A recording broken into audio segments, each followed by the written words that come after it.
Olá, bom dia, boa tarde, boa noite, de acordo com o horário que você estiver vendo. Desejo que Deus, o Espírito Santo, a presença dele se faça presente na sua casa, te trazendo renovo, alegria, esperança e principalmente que a sua aliança aí de Deus se fortaleça. Convido você aqui nesse propósito a gente lê a Bíblia toda semana, né? Nós estamos aí no livro de Mateus.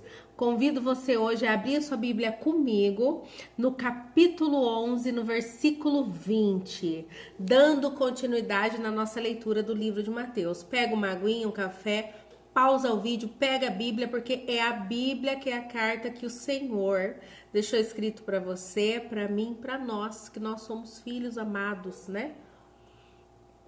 Então vamos fazer essa leitura bíblica. Pode ser a Bíblia física, a Bíblia do celular, a Bíblia evangélica, a Bíblia católica. Aqui não falamos de religião, falamos do nosso Pai, que deixou a Bíblia para nós, porque nos ama. Então vamos ler essa carta hoje? Semana passada nós lemos sobre Jesus Cristo deu testemunho de João Batista. Hoje nós vamos ler Ai das cidades impenitentes. Vamos lá? Então vamos lá, gente, capítulo 11, versículo 20. Então Jesus começou a denunciar as cidades em que havia sido realizada a maioria dos seus milagres, porque não se arrependeram. Ai de você, Corazim! Ai de você, Betsaida! Porque se os milagres que foram realizados entre vocês tivessem sido realizados em Tiro e Sidom, há muito tempo elas teriam se arrependido, vestido roupas de saco e cobrindo-se de cinzas. Aqui o Senhor, ele faz uma queixa a quem? Ele faz uma queixa a essas cidades que foi manifestado muitos milagres, foi manifestada muita glória de Deus. E essas pessoas puderam usufruir de muitas coisas feitas ali. Mas essas pessoas não se voltaram para Deus, né?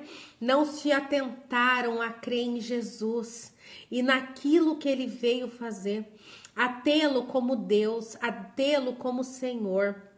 Essa cidade não se arrependeu dos seus maus caminhos e não creram no evangelho que Cristo vinha trazer.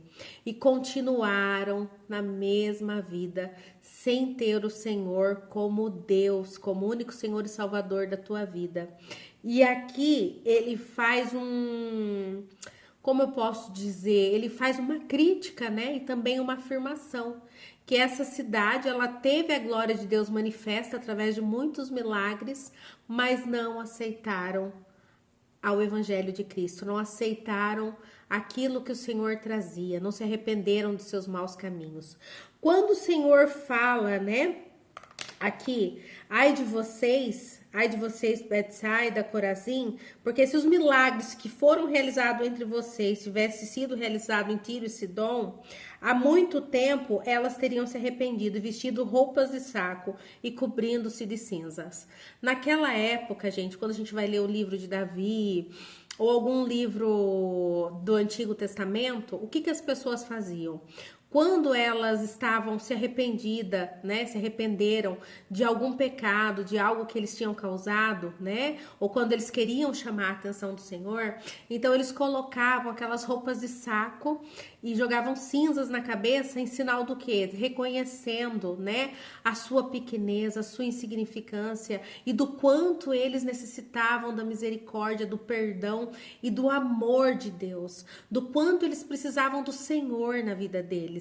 E aqui é essa analogia que o Senhor faz, que eles reconheceriam o Senhor como Deus, reconheceriam a sua pequenez e do tanto que eles precisavam da misericórdia de Deus. Todos nós somos pecadores. né? E se não fosse o amor de Cristo que nos alcança, nenhum de nós teríamos direito à vida eterna. É o amor, é a perfeição manifesta através de Jesus que nos traz direito à vida eterna. E é esse reconhecimento que o Senhor nos chama até hoje, a reconhecer que Ele é Deus. Deus é Ele é o Senhor, e reconhecer que sem Ele nada podemos fazer e nada somos sem o amor dele que nos alcança a cada manhã. Vamos continuar aí no versículo 22. Mas eu lhes afirmo, que no dia do juízo haverá menor rigor para Tiro e Sidom do que para vocês. E você, Cafarnaum, será elevada até o céu? Perguntando, indagando, né? Não, você descerá até o Hades. Se os milagres que em você foram realizados tivessem sido realizados em Sodoma, ela teria permanecido até hoje. Mas eu lhe afirmo que no dia do juízo haverá menor rigor para Sodoma do que para você. Aqui, gente, o Senhor, ele fala sobre o dia final, né? No julgamento, né? Ele fala sobre a eternidade e sobre a morte eterna. O Hades é um lugar de morte, né? Um lugar de tristeza eterna. Existem vários estudos, né? Alguns acreditam que o Hades é a sepultura, outros acreditam que o Hades é uma recepção do inferno, né? Meu marido tá aqui me ajudando. Pré-inferno. Seria um pré-inferno. E outras pessoas acreditam que o Hades já é o inferno. De qualquer forma, é um lugar ruim, né? Um lugar de tormento, não é um lugar bom, certo? E aqui o Senhor, ele afirma, né, que essas cidades que não o aceitaram, que não o quiseram, que mesmo vendo a glória de Deus manifestada através de Jesus, não aceitaram, né? Não aceitaram o evangelho, não o reconheceram como Deus. Então ele terá mais piedade de Sodoma e Gomorra do que a essas cidades que viram a glória de Deus manifesta e não os aceitaram. E hoje também para nós, né? Que às vezes a gente se sente tão santo, né? Tão bom, a gente é tão bom, né? Tão merecedor, que às vezes se coloca num pedestal. E todos nós somos pecadores e destituídos estamos. O que nos liga a Deus é a graça de Jesus e a aliança realizada na cruz através da ressurreição de Cristo. Ninguém é perfeito, ninguém é salvo por si mesmo. Somos salvos através de Jesus Cristo. Afirmo, existem pecados que são vistos e existem pecados que não são vistos, mas todos nós somos pecadores. Todos nós precisamos da misericórdia de Jesus. E é através de Jesus que nós herdaremos a vida eterna na glória. Ninguém é perfeito, tá? O Senhor nos chama ao arrependimento e a olhar para Ele como Salvador e como Senhor da nossa vida e da nossa existência. Quer pontuar alguma coisa, amor? Só isso. Tá. Então vamos continuar aqui. Para quem não sabe, Sodoma era uma cidade totalmente pecadora, pervertida. Se vocês quiserem até dar um Google e pesquisar, se você colocar sodomia ou Sodoma e Gomorra, como era, você vai ver várias coisas que eles faziam, né, que desagravam. Tem até um episódio bem complexo, que enfim, não vem nem ao caso agora, né, mas o Senhor fala que terá mais misericórdia, é isso? De Sodoma do que essas cidades que viram a glória manifesta de Deus e não o tiveram como Senhor e não se arrependeram dos seus maus caminhos. Vamos continuar aí no versículo 24. Isso. Mas eu lhes afirmo que no dia do juízo haverá menor rigor para Sodoma do que para você, dessas cidades que não o aceitaram, não quiseram mudar, mesmo vendo ali o próprio Senhor Jesus Cristo em carne e osso ali, manifestando a glória de Deus. Naquela ocasião, Jesus disse, aí após falar essas coisas, ele disse, né? Eu te louvo, Pai, Senhor dos céus e da terra, porque escondestes essas coisas dos sábios e cultos e as revelastes aos pequeninos. Aqui, gente, a gente costuma falar que a faculdade, né, a nossa faculdade, eu como psicóloga, ou você aí que tem algum curso técnico, uma especialidade, ou até mesmo um trabalho manual, o qual você se tornou mestre porque sabe fazer como ninguém, né? Isso te dá qualificação de entendedor, de especialista naquele assunto, ou pela faculdade, ou pelo dia a dia aí de trabalho, exercido, você também ganha aptidão, você ganha autonomia dentro daquilo que você desenvolve. Aqui ele fala o quê? Que não é como a faculdade, porque na faculdade nós adquirimos conhecimento. Mas essa sabedoria da Bíblia, dessa palavra aqui, ela não veio só para quem tem uma faculdade ou só para quem tem desenvolvido uma aptidão em alguma área. Essa palavra ela é revelada aos pequeninos, a todos aqueles que se faz pequeno diante de Deus. Porque para aceitar que só Ele é perfeito, e que nós precisamos dele, e que nós somos pecadores, e só Ele é perfeito, só Ele é Deus, a gente se faz pequeno, nós reconhecemos a nossa pequenez, não é? Porque, gente, a nossa vida está nas mãos de Jesus. Ninguém, volto a repetir isso domingo, ninguém aqui pode garantir que estará vivo amanhã, porque a nossa vida não está em nossas mãos, mas está na mão do Pai. E quando Ele nos chamar e chegar a nossa senha da fila, que nós não sabemos qual é, lá estaremos indo para casa, né? Se assim nós o reconhecemos como Senhor da nossa existência, da nossa vida, como Senhor das nossas escolhas, tê-lo como Senhor, né? E errar, gente, somos humanos e enquanto estiver nesse corpo aqui, ó, de carne e osso, erraremos, mas devemos reconhecer e reconhecendo que Ele é o Senhor, nós teremos direito à vida eterna com Ele na glória. Continuando aqui, então, e essa sabedoria da palavra, ela veio para os pequeninos, ela veio para todo aquele que crê, né? E Ele se revela através da sua misericórdia. Não só aos doutores ou mestres da lei, mas essa carta é para nós. Eu estou aqui fazendo a minha parte, mas você também. Ide e anunciai o evangelho a todos. Essa é a vontade de Deus.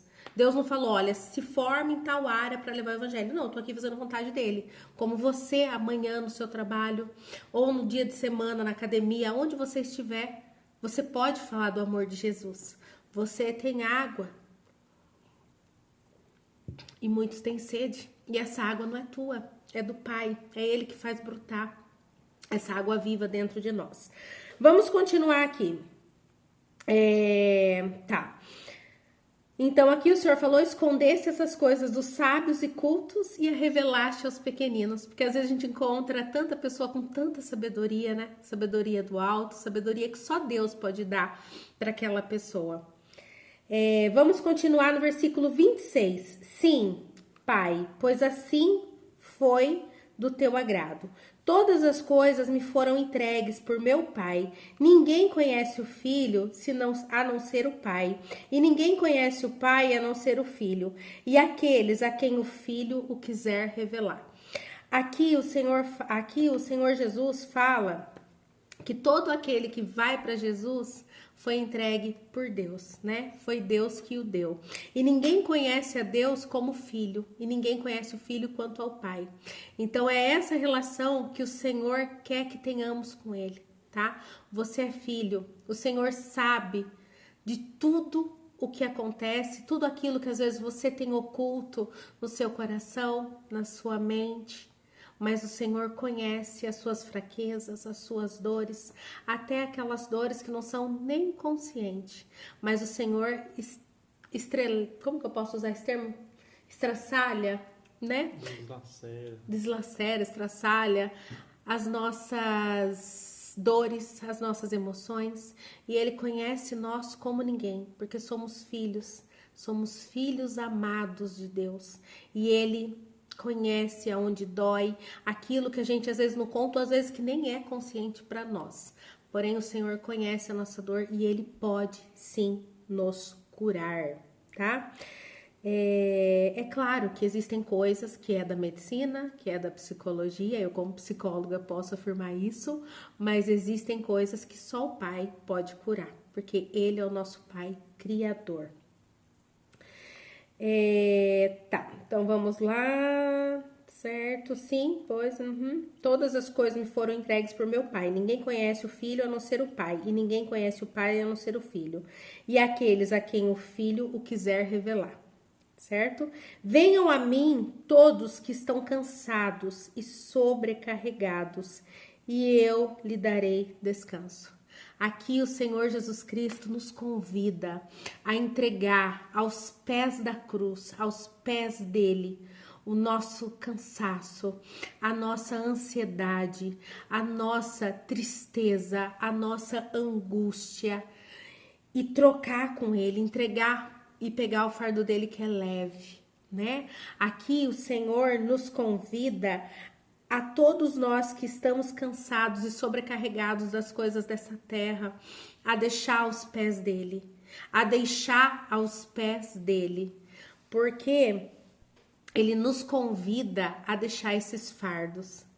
Aqui tem uma passagem que o Senhor fala que não andeis ansiosos por coisa alguma, com que heis de vestir, comer, porque se eu cuido até dos pássaros, né, ou das flores, quem dirá de vós que é filho? Eu sei que é difícil, mas a gente não pode acrescentar 1 hora de vida sequer na nossa existência. Existem problemas que não estão no nosso controle. Nos cabe orar e entregar, mas não está no nosso controle, né? Às vezes uma doença sem cura, alguma coisa que a gente precisa resolver. Existem coisas que cabe a nós resolver, mas existem coisas que só Deus pode resolver, só Deus pode dar essa resposta. Entra no teu quarto, fecha a porta, fala com Ele, chore aos pés dele. Eu tenho certeza que suas lágrimas serão colhidas e você receberá descanso. Mas descansa, tá? E entrega seus caminhos, entrega suas dores, seus medos, a sua ansiedade, as suas ansiedades. Quem não, né? Nos dias atuais que nós temos vivido. E eu tenho certeza que Ele trará refrigério para você, tá? O Senhor nos convida a descansar nele, todos que estão sobrecarregados, tá? Vamos lá. E Ele vos dará descanso, Ele promete de dar descanso. Então ore, entregue, converse com Deus. Ele é teu Pai, Ele está te esperando lá no quartinho de oração. Entrega para Ele essa preocupação e em troca Ele te dará o descanso. Confia, entregou, não pega de volta, tá com Ele, porque existem problemas que precisam estar com Deus. E de fato entregar, porque às vezes a gente coloca lá e pega de volta. Ai, Senhor, mas o que vai ser? O que vai ser? Tá entregue, faça a tua parte, o restante Deus faz. Versículo 29. Tomem sobre vós o meu jugo e aprendam de mim, pois sou manso e humilde de coração. E vocês encontrarão descanso para suas almas, pois meu jugo é suave e o meu fardo é leve. O Senhor te conhece, Ele sabe das suas fraquezas, Ele sabe daquilo que dói em você, Ele sabe das suas dificuldades, Ele sabe aquilo que é difícil de você deixar. Entrega para Ele, vai orando, Ele te olha com amor. Aqui a palavra dele fala que o jugo dele é leve e ele é manso e humilde. O que é uma pessoa mansa e humilde? Ele reconhece, ele te olha com amor, com ternura. Ele não é um Deus que vai, como muitas pessoas falam, né? Um Deus que quer te ferir, que quer te acusar. Não, ele quer curar. Ele quer curar as suas dores. Ele quer acariciar o teu rosto. Ele quer te trazer renovo, alegria, esperança, mansidão. Ele quer que você se sinta filho amado. Porque às vezes aqui na Terra, a gente passa por algumas circunstâncias difíceis, né? E isso é esperado, né? Desde a queda do homem no Éden até então, aqui nós teremos aflições, teremos problemas para ser resolvido, mas o Senhor nos convida a ser como Ele, manso e humilde, e Ele te convida a deixar aos pés da cruz, deixar para Ele todo aquilo que tira a sua paz, todo tormento, tudo que tira a tua paz. Ele te convida a deixar para Ele e trocar, pegar, né, o fardo dele que é leve, né? O meu jugo é suave e o meu fardo é leve. Essa foi a palavra de hoje, tá, gente? Dessa semana. Na próxima semana a gente já entra no capítulo 12, né? Então é isso. Desejo que vocês tenham uma semana abençoada, protegida, guiada por Deus, que vocês coloquem Ele em tudo que vocês fizerem e que o Espírito Santo entre na vida de vocês e que vocês tenham muitos frutos, frutos de alegria, de mansidão, de entusiasmo. Se precisa conversar com alguém, pedir perdão, peça perdão para essa pessoa e volte o quanto antes para o fardo de Cristo, né? Que é leve, o jugo de Cristo é leve, certo? Uma excelente semana, fica com Deus e que o Espírito Santo faça morada na minha casa e na sua. Até mais, gente, fica com Deus.